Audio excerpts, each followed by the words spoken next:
We thought that this is the moment to tell the story with Siri. She's been through a lot. She has a strong moral compass, I would say, and she can use these emotions to act. Siri is all about becoming the Witcher, and she is very determined to follow this path.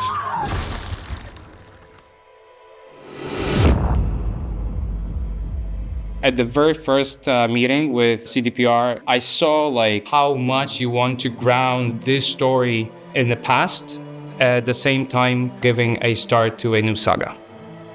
We were thinking in this story that Mjolnir and Ciri are a little bit mirrors of each other.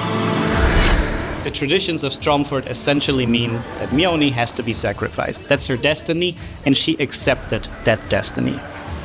Ciri is known as someone who does not accept destiny. She fights back at it. Ciri was exactly feeling what Mjolnir could feel. Even just looking at her, hearing, her voice trembling when she goes, I shall be, the bringer of salvation. And you can hear that there is a duty in that. There is something you grew up with. There's something you should do, but deep inside, that this is bad. So they have a very brief interaction in the woods when she says, save yourself, right? That this is something that your older sister would say, your friend, you're someone close to you. Just from this brief interaction, she can exactly know what she is feeling. And she's like, your life is more important than those stupid superstition that your village grew up with.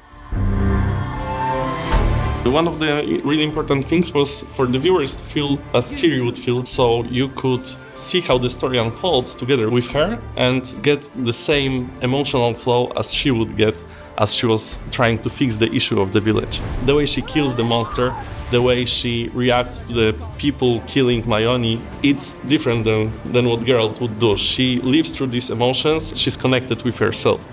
That's all we wanted. We're to go to the woods, to go to the gods. We always try to walk around Slavic style and be coherent with Sapkowski's book. I believe the style for characters, faces, hairstyles, you can find this kind of faces somewhere in the villages there and there. That's why it's very important to see the range of possibilities in the whole Central Europe. Just the ambiguity of the whole story itself, I think it also plays very much to the way Sapkowski was crafting his Witcher stories. And it's also very in our Eastern European mentality that those shades of gray everywhere and not clear choices and the famous lesser evil. It was a huge project. From the beginning, from the story that we created with our director and with CDPR team, and then the huge mock-up session. It lasted for 14 days. A lot of people were engaged, and I'm pretty sure that it wouldn't be this amazing if we hadn't had such an amazing crew.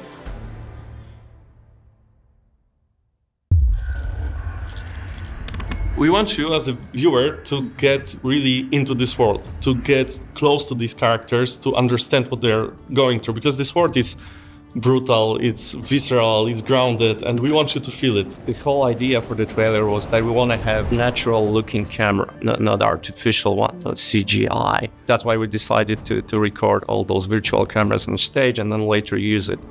In a trailer, for example, when you see Ciri, when she enters the fog, you can see that she's confused, that she doesn't know where to look, that the camera is more aggressive with motion, and we wanted to express more of this confusion. We wanted to have this glimpse of truth in it. But also there are scenes when magic happens, and then we want to switch from those handheld cameras to more creative one. The style completely changes, so we go with cranes now, we go with dollies. That was quite a lot of work to animate them properly and have this magical feeling to them. And they are no longer handheld, they are all created by the animators. There are these nuances that we really want to take care of and to make it feel really like a movie. We organized 3 shooting days with rented movie gear. We had lenses that we picked before, and we gather lots and lots of shots with different features on it, like distortions, lens flares, bloom, how the bokeh behaves. Based on that, we could really create digital representation of those lenses, gathering all those features so we can really have something unique, and I'm pretty glad about it because this was something I think pretty extraordinary in a gaming engine.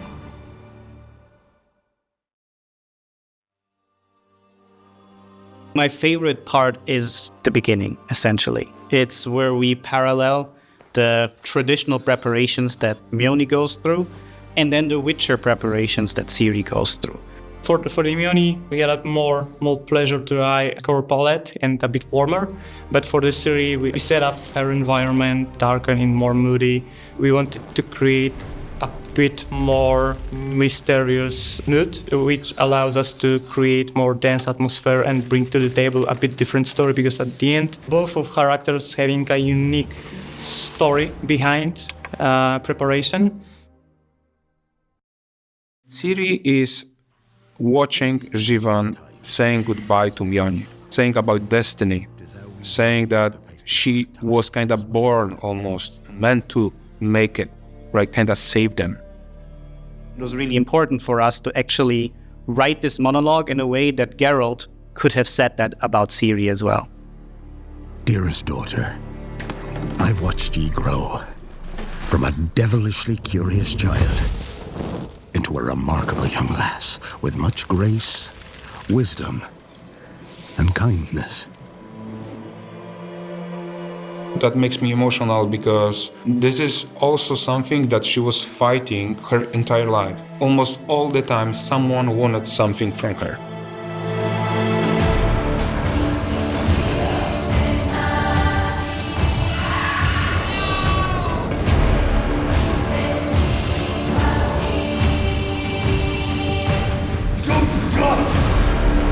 Created a physical representation of Bauk's shoulders and his attacking arms, and having 4 operators, we kind of recreated the whole monster. On the screen, we saw in real time a moving Bauk. We created Witcher-style sequence, just practice it a couple times. We practiced how to move the Bauk, how to synchronize, and it worked beautifully.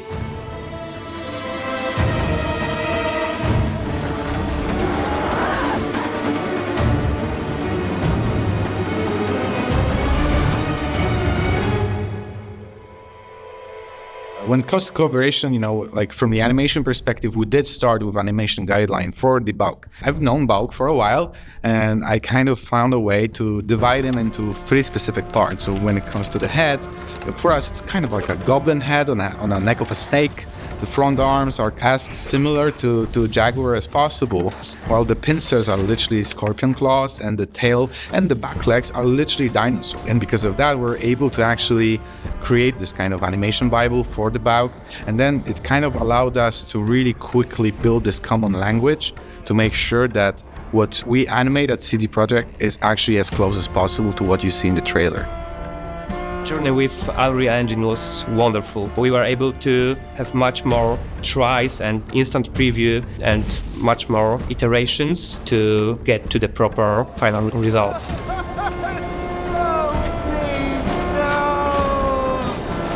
She were to go to the woods. The chosen one. His tradition.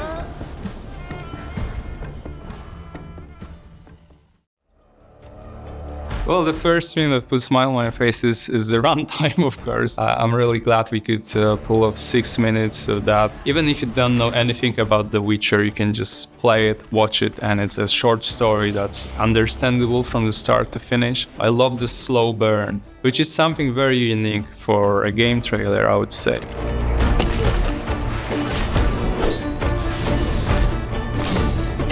Every movie that we do, our goal is to have the best knowledge of the IP, to stay true to the IP, to understand the vision of the developers, also the purpose of the asset that we're creating. Knowing the Witcher universe inside out is a key to do something that feels equally original as well as true to its foundation. This trailer is an adaptation of a story that we actually want to tell in the game. We're not going to give you a black or white situation. We expect you to consider some situations, make some tough choices, and as an example, that situation that may happen after the trailer is over is such a tough choice. Gods? There are no gods here. There are only monsters.